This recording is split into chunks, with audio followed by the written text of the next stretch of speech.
શ્રી વલ્લભા પારણા કર્યા કે નથી કર્યા? શ્રી વલ્લભા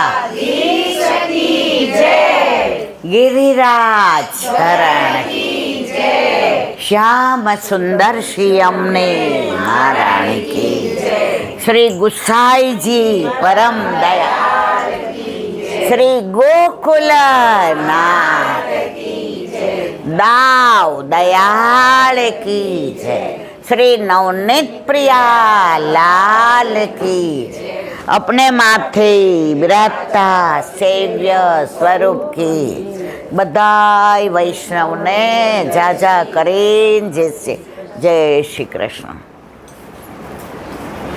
नवा वर्षनु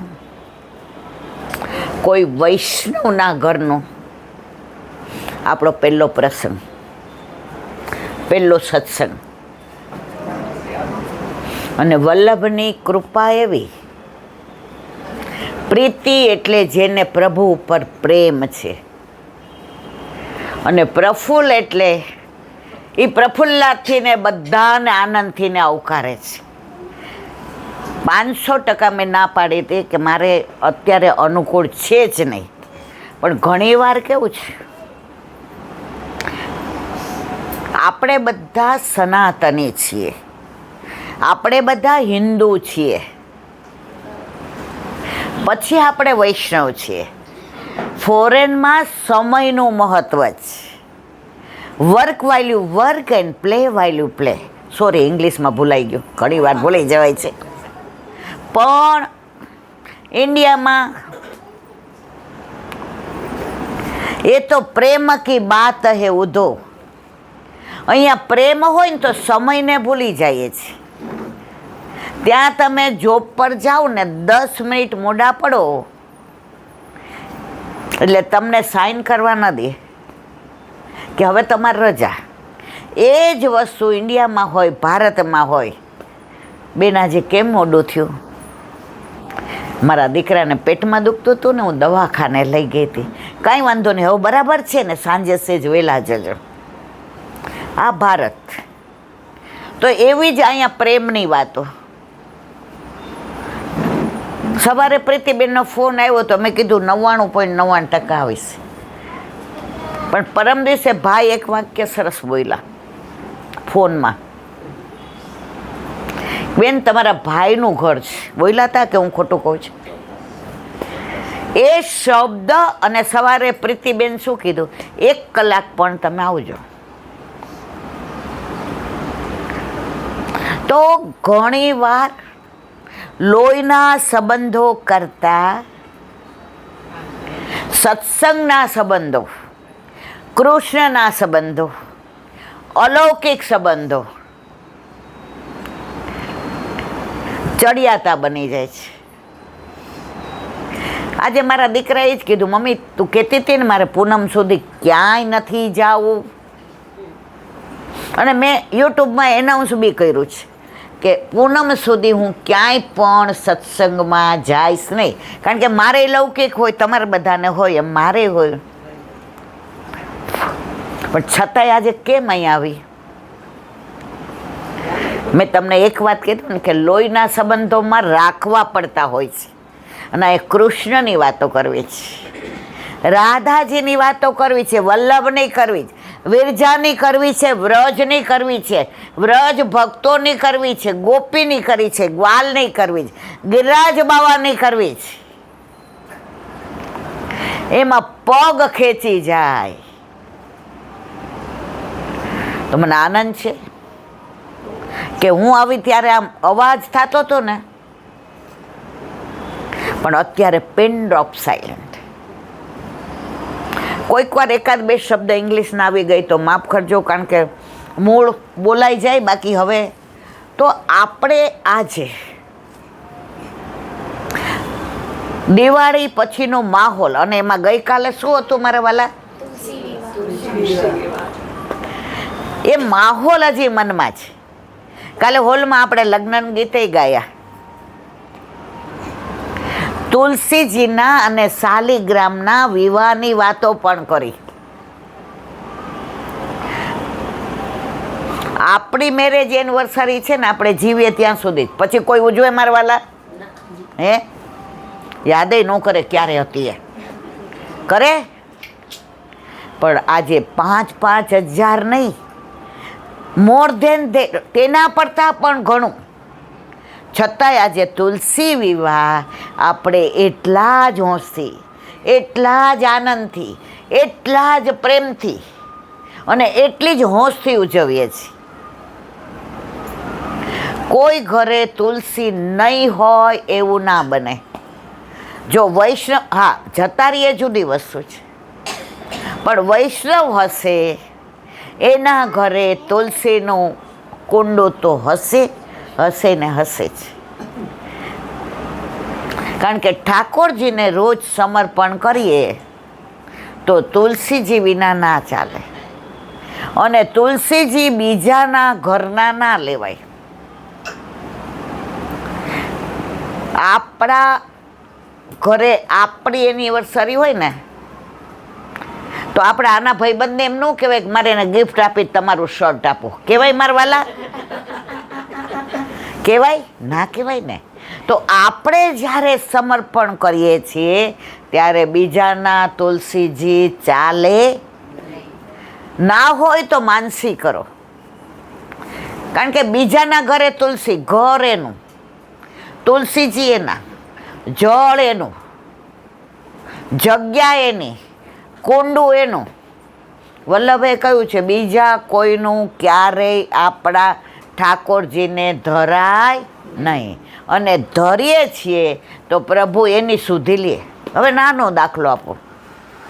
તમે બધા અહીંયા આવ્યા છો, બરાબર? આમ તો હવે લગભગ બધાય લાણી બંધ જ કરી છે, અને છતાંય કોકે ચાંદીની વાટકી આપી. લો, ખાનગીમાં કોઈને કહેશો નહીં. સમજાય છે મારી વાત બધાય કે ઊંઘ આવે છે? હવે એ ચાંદીની વાટકી આપી અને ઠાકોરજીને આપણે ભોગ ધરીએ. હવે 2-4 દી પછી એ ચાંદીની વાટકી માનો કે ના મળી તો આપણે તૃપ્તિને શું કહીએ? ઓલી પ્રીતિબેન વાળી વાટકી ક્યાં ગઈ? કહીએ કે ના કહીએ મારવાલા? તો પ્રભુએ અંગીકાર ઈલાબેનનો કર્યો કે પ્રીતિબેનનો? તો કોઈનું લેવાય? આપણે ઠાકોરજીને કોઈનું ધરાય? એવી જ રીતે આજે આપણે કોઈના ઘરે ગયા, અહીંયા આવ્યા, હવે આવવા જવાના પૈસા લઈએ તો ભક્તિના પૈસા લેવાય મારા વાલા? લઈએ તો વલ્લભના ગુનેગાર ગણીએ કે ના ગણાય? આપણે આપણા વેવાયની ખબર કાઢવા ખોખરા જઈએ ને તો ઉબરમાં 500 રૂપિયા ખર્ચીએ અને વેવાઈને એમ કહીએ કેમ છે, અને 10 મિનિટમાં ઓલો હોસ્પિટલવાળો કે ચલો સમય પૂરો, એટલે નીકળી જાય કે નહીં હોસ્પિટલમાંથી. તો આપણા વેવાઈને એમ કહીએ 500 રૂપિયા આપો, ઉબરમાંથી જ કહીએ મારા વાલા. તો આપણે વલ્લભની વાતો કરવા આવીએ છીએ, સત્સંગ કરવા આવીએ છીએ, એમાં આપણે પૈસા લેવાય ખરા? અને જો લઈએ છીએ તો આપણે ભક્તિ નથી કરતા, આપણે ભાંજગડ કરીએ છીએ, આપણે વલ્લભને છેતરીએ છીએ. તો આજે આનંદ એ વાતનો છે. અમે નીકળ્યા ને એટલે મેં કહ્યું તું 1 કલાક આવીશ. નીકળ્યા એટલે આમણે જોયું ગાડીમાં પેટ્રોલ પોઈન્ટ ઉપર હતું. હવે પેટ્રોલ પંપ તો શોધવો પડે કે નહીં? તો ફરીને સેજ અમે આવ્યા. ત્યાં એક વૈષ્ણવ ઊભા હતા. મને કે બેન સત્સંગમાં જાઉં છું, આ જુઓ ને સ્ટેન્ડ ને બધું, એટલે સમજી જ જાય. આમે અમાર ઓલા જો મીરાબાઈના નરસિંહ મહેતા જાય ને તો હોય ને કે ના હોય? એમ અમે જાય ને ત્યાં હોય જ, અને આ હોય. એટલે 99% સાંજે અમે ક્યાંય પણ નીકળીએ. હવે બહુ ઓછી જાઉં છું બિકોઝ ઓફ, કારણ કે મારી તકલીફ, મારી તબિયત. પણ હવે અમુક સંબંધો એવા હોય ને જ્યાં તમારે જવું પડે. વચ્ચે આ લોકોનો નરોડા સરસ મનોરથ હતો, બરાબર છે? કે ખોટી વાત છે? ત્યારે એ લોકોએ જે પ્રેમ, હું પૈસા તો લેતી નથી, વસ્તુ લેતી નથી, આવવા જવાના પૈસા માગતી નથી, કારણ કે હું તો મારા લાલાની વાતો કરવા જાઉં છું, મારા ભગવાનની વાતો કરવા જાઉં છું, મારા પ્રભુની વાતો, જેણે મને બનાવી, જે મને આ દુનિયામાં લાવ્યો.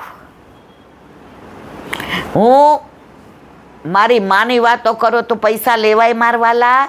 ના લેવાય. તો એ નરોડા ગયા ત્યારે છેક લગી એમને કીધું હતું, 1 કલાક માટે આવજો ને ઈલાબેન, 1 કલાક માટે આવજો. એટલે આજે મારા મિસ્ટરનો આમાં ફાળો છે. મને કે કોઈના પ્રેમને આવું ના કરાય. હવે લૌકિક મહેમાન આવે ને એ લોકોને એવું થાય કે ઈલા વહી ગઈ, પણ આજે આમનો સાથ એવો કે એમણે જે મારા સગાવાલા આવ્યા છે એને કીધું કે તમારા લોકોને આલ્ફા મોલમાં જવું છે ને તો તમે બધા જઈ આવો. ક્યારે આવશો? એટલે એ લોકો કે 8, 8:30 આવશો. મને કે હાલ જલ્દી. એટલે 5ના બદલે વહેલા આવી ગયા. એ લોકો આમ ગયા અને અમે આમ આવ્યા. એટલે કહેવાનો આશય એ છે બેન, ખેંચવાવાળો પ્રેમ છે. પૈસાના સંબંધ તો થોડા સમય માટે હોય, કાયમ માટે ના હોય, પણ પ્રેમના સંબંધો, આ લોકો સાથે પ્રેમના સંબંધો છે. અને લેના દેના બંધ હે ફિર ભી આનંદ હે. એમને મારી પાસેથી કંઈ નહીં લેવું ને મારે એમની પાસેથી, અને છતાંય મારા મિસ્ટર તૈયાર થાય. એ કે આ લોકો ગયા, બીજી ગાડીમાં ડ્રાઈવર એમને મૂકવા ગયો ને આ તરત નીકળ્યા. અને અહીંયા આવ્યા પછી મને એમ થયું કે ન આવી હોત તો અમને બહુ અફસોસ થાત. ખરી વાત છે, ખોટી વાત છે? હવે જે વાત કરવી ત્યાં, પ્રભુ પ્રેમના ભૂખ્યા છે. અને આપણા ઠાકોરજીને, આપણા ગુરુ, આપણા તત્સુખનો જેટલો વિચાર કરે એટલું દુનિયામાં કોઈ સગા વાલા કરે નહીં. કાકા મામા કહેવાના અને હોય તો લેવાના. સગા સંબંધી સુખના બેલી, દુઃખ પડે છે ત્યારે જાય છે મેલી. આ બધુંય સમજે છે. છતાંય ઠાકોરજીનો મનોરથ હોય ને અને આપણે ક્યાંય જવાનું હોય અને સગા આવે તો આપણે તરત એમ કે આજે નહીં જવાય, ખોટું લાગશે. પણ આપણે લોકો ક્યારેય વિચારતા નથી કે સગાવાલાને ખોટું લાગે એમ આપણા ઠાકોરજીને લાગે કે ના લાગે? એ સાક્ષાત છે, મૂર્તિ નથી. તો જગન્નાથપુરિયામાં કેટલાય જોયું છે. વાહ ભાઈ વાહ. જગન્નાથપુરી, જગન્નાથ ભગવાનની વાત છે. ત્યાંના રાજા હતા, વર્ષો પહેલાંની વાત છે. રાજાનું નામ ભૂલી ગઈ, હમણાં યાદ આવે એટલે કહો. એ રાજાને રોજ દર્શન કરવા જાય. જગન્નાથ ભગવાનનું સ્વરૂપ ને રૂપ ને તેજ ને આભા ને પ્રકાશ ને પૂંજ ને સુભદ્રાજી ને દાવ ભૈયા ને દ્વારકાને યાદ કરે ને, દ્વારકા લીલાને યાદ કરે ને, રોહિણી મૈયાને યાદ કરે ને, અષ્ટપટરાણીને યાદ કરે અને એટલા તન્મય થઈ જાય. પછી રાણી સાહેબાઈને કે આપણે રાજ ચલાવવાનું છે, આપણે આપણી પ્રજાનું ધ્યાન રાખવાનું, ચલો હવે. અને પછી રાજા જાય ત્યારે મુખિયાજીને કહેતા જાય કે ભોગ સરાવો એટલે મહાપ્રસાદનો થાળ મારા મેલ ઉપર મોકલાવી દેજો. બધાને સમજાય છે ને? આમ કાંઈ તકલીફ નથી હોતો, વાંધો નહીં. એટલે જેવો ભોગ સરાવે બપોરે રાજભોગ, એટલે થાળ કરીને બધી જેટલી વસ્તુ ધરાવી હોય એ બધું અધરામૃત સોનાના થાળની અંદર રાજાને ત્યાં મુખિયાજી દેવા જાય. અને રાજા ગમે વાર રાજકારભારમાં હોય, ગમે ત્યાં મિટિંગમાં બેઠા હોય, જોવે કે મુખ્યાજી આવ્યા છે એટલે આવીને ત્યાં ઊભા રહી જાય અને મુખ્યાજી ત્યાં ટેબલ ઉપર એ પ્રસાદનો થાળ પધરાવે. એટલે રાજા દંડવત કરે, એને પ્રદક્ષિણા કરે અને પછી મોઢામાં થોડો મૂકી અને રાણી સાહેબાને કહે કે આપ અંદર લઈ જાઓ, હવે બપોરે ભોજનમાં આપણે આ બધું ગ્રહણ કરીશું. સમજાય છે ને મારી ભાષા? તોતડી તોતડી ન થતી.